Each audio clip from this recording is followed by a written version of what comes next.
Welcome everyone to a new episode of the Researcher Behind the Image series. I'm Sarah Idri, your representative from the Antibody Society. And today, your usual interviewer will be interviewed for her winning submission, our September image from our 2024 calendar. It gives me great pleasure to introduce you to Jessica Anania. Hi, Jess. Hello, thank you. How are you? Good, thank you. Lovely to be here. Yeah, on the other side of the interview. Yeah. It's a little bit weird. Okay, so I actually had the pleasure to work with Jess in Southampton for some time. But can you please give everyone a little introduction about yourself and what you do? Yeah, no worries. So I have traditionally worked with FC receptors and their interactions with antibodies, which is what led me to working in Sally Ward's group with Sarah. So I have worked a lot with human FC receptors, which is what I'll be discussing today, as well as those in the murine setting and looking at how antibody structure affects function of different immune cells. That's great. Yeah. So we have you for your September image. Correct. That Yes. was, yeah, one of our winning submissions for the calendar. Can you tell us a little bit more about the image and the work behind? So here we have the image that was selected for September.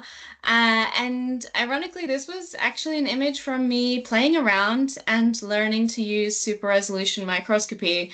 So as I mentioned, this work was conducted as part of my PhD, which was at the Burnett Institute in Melbourne, Australia, where I completed my PhD through Monash University. And through the wonderful microscopy core that they have there, I had access to a structured illumination microscope. So that's a SIM. And this is a wide field based microscopy instrument that, through the use of different grating, allows us to improve the wide field image to a super resolution quality and gives us fantastic images like this.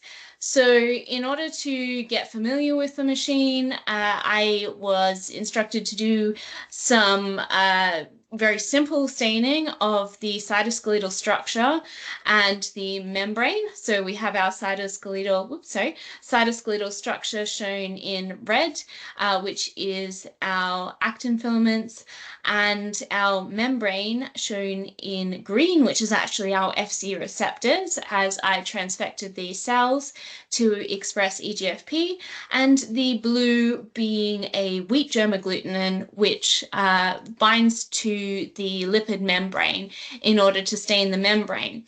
So today I thought I would explain why I wanted to use this technique a little bit and how it was actually used in the experiments, which some of them were actually selected for next year's calendar, so you'll actually be seeing them again soon.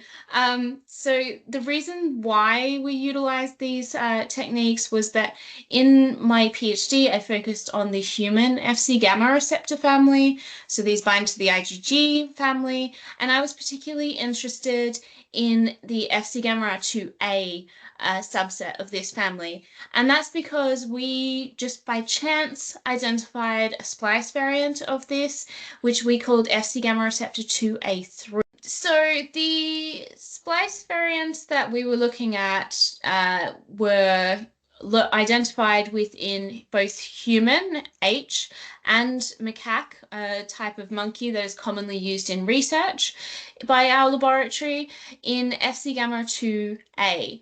Now, this was identified to be very similar to that which is observed in Fc gamma 2b, being that Fc gamma 2b1 has this insert and Fc gamma 2b2 lacks this insert. As this causes functional differences between Fc gamma 2b1 and 2b2, we hypothesized that the 19 amino acid insert, which is highly conserved between these two family members, would alter the function of Fc gamma 2a maintained at the plasma membrane. So in order to assess this, I transfected myeloid cells, being rat basophils, RBLs, with the different FC receptors fused to EGFP and then subsequently stimulated them with a strong agonist, commonly referred to as 8.2, capable of binding to them. And at resting, you see similar levels of expression at the cell surface, as indicated by the gray expression in the circular fashion. Whereas after stimulation, we saw large differences. To confirm that it actually was at the cell surface, we also stained with wheat germ agglutinin, which was the blue in the calendar image, and then overlaid these. So the wheat germ agglutinin here is shown in green, as people typically associate the blue with the nucleus, which we included in this. And we quantified this from Z-stacks, so we took into account the entire volume of each cell, and found that after 5 minutes stimulation, there was significantly more Fc gamma 2A3 present at the membrane in comparison with Fc gamma 2A1. So these Fc receptors are taken out quite fast after stimulation. So this could have a profound impact with their ability to interact with continual ligand. Now, if we looked closely at this, we saw slight differences in these, as you can conduct through line scans. And you can see that in the case of Fc gamma 2A3, there was significantly more of this at the plasma membrane. A3 is lower, with more peaks by the line scan in comparison with A1. Which is why we decided to see in greater detail what was happening. And we did this through the use of SIM. So hang on a second, Sarah. I have definitely lost all of the stuff that I added this morning. So annoying. So the way that SIM works is that it is sometimes referred to as super resolution, sometimes not. And this is because it uses an algorithm to improve on existing wide field technology. So you take the image through a grate, which is then rotated at various degrees, allowing us to determine what light is in focus and what light is out of focus. So through mathematical computation, we remove all of the out of focus light that's come through in our image, only leaving a sharp image. Therefore, we were able to generate images such as these of our actual cells, and through doing Z-stacks once again, you're able to get beautiful imaging of our plasma membrane with the green representing our Fc receptors, which blanket the surface of the cell nicely. And you can see that some, even in the resting state, do form groups, especially in our 2A3 groups, you can see here. After stimulation, the majority of the 2A1, the canonical Fc gamma 2A, was taken up and was actually inside the cell, in comparison to the Fc gamma 2A3, I've lost my mouse, there it is, 2A3, which remained on the surface of the cells, as you can see by the circular green marking here. Now, we quantified this in terms of how the receptor was expressed. Uniform, as indicated by the U, was the predominant form in untreated cells. Condensed, being in a cap-like region, so into a smaller region, and punctate being very small regions, as you would see if it was taken up and internalized by the cell. And this was measured and quantified for each image, with the majority of our canonical being punctate, i.e. taken up by the cell, and this being split in our 2A3, with a considerable portion, approximately 60%, remaining at the cell surface in cap-like regions, while some of it is still capable of being taken up. So this is different from our Fc gamma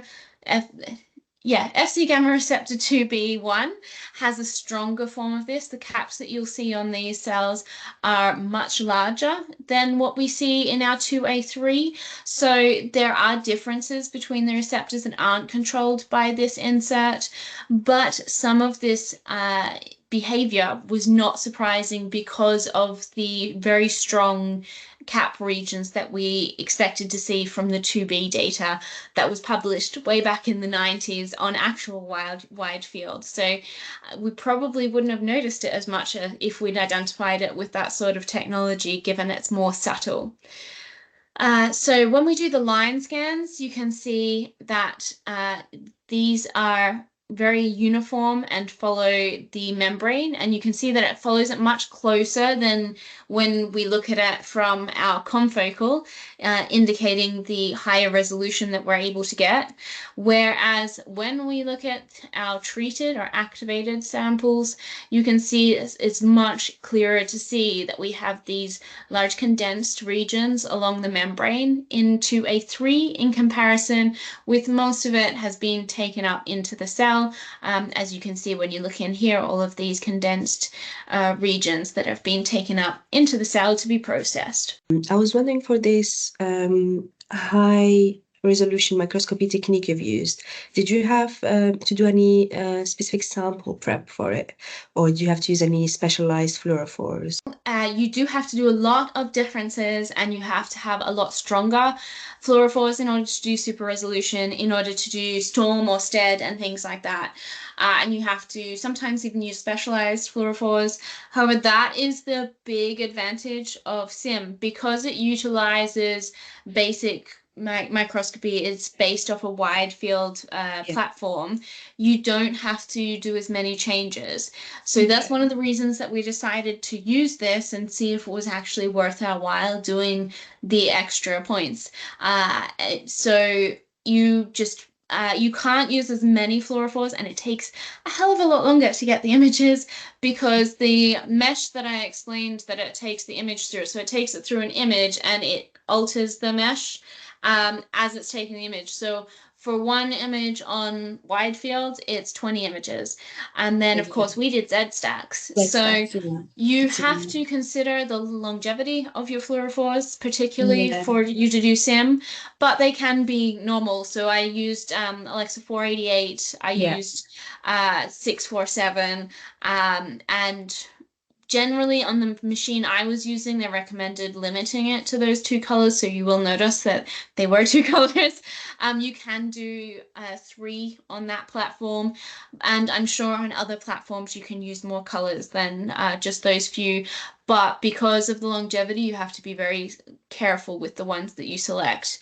And I think that your more like traditional dyes have a harder time with that. So if I didn't transfect the cells brilliantly, it didn't work anywhere near as well as a strong fluorophore. Through staining worked a lot better. Yeah, no, definitely, I can imagine. Yeah, and even with these cells, I can imagine that they must not be like the easiest to culture. And so pretty much, especially, so one of the reasons we combined it with the confocal is that you can get multiple cells in the field of view. So you know that it's a trustworthy source, whereas with the more super resolution techniques, you really have to focus on one cell, get your image, and then search for your other cell that's not dead from the residual light from your first one, because it's wide field, so it does bleach the ones around it. So you're getting one cell at a time for your image, and the computational power to actually run all of those through your system and everything needs to be considered when you're setting these things up as well. So I recommend utilizing this as an add-on to traditional imaging methods, so that you know that the overall picture, and then look through super resolution at something in particular you're interested in that you can't see the detail of through your confocal and traditional methods. We definitely probably wouldn't have been able to convince a reviewer that they were forming caps in this instance, because it is much subtler from Fc gamma 2A in comparison to 2B, where the caps are spectacular and massive. They take up half of the cell. We did look at those as well, but didn't include them within this paper just for my thesis, they were there pretty much. And those caps take up sort of 20 to 50% of the cell surface Oh, in wow. comparison with these, which are taking up 2 to 5%. But it is Yeah. still evidently, and Yeah. you can see the difference through the super resolution between that and something that's been taken up by endocytosis. Yes, yeah, no, definitely. Yeah. Thank you. Thank you very much. Nice. So, yeah, thank you all very much for joining us today for our September edition of the Researcher Behind the Images. And thank you, Jess, for a very nice presentation. We will be Thank seeing you. you soon for another episode from the series.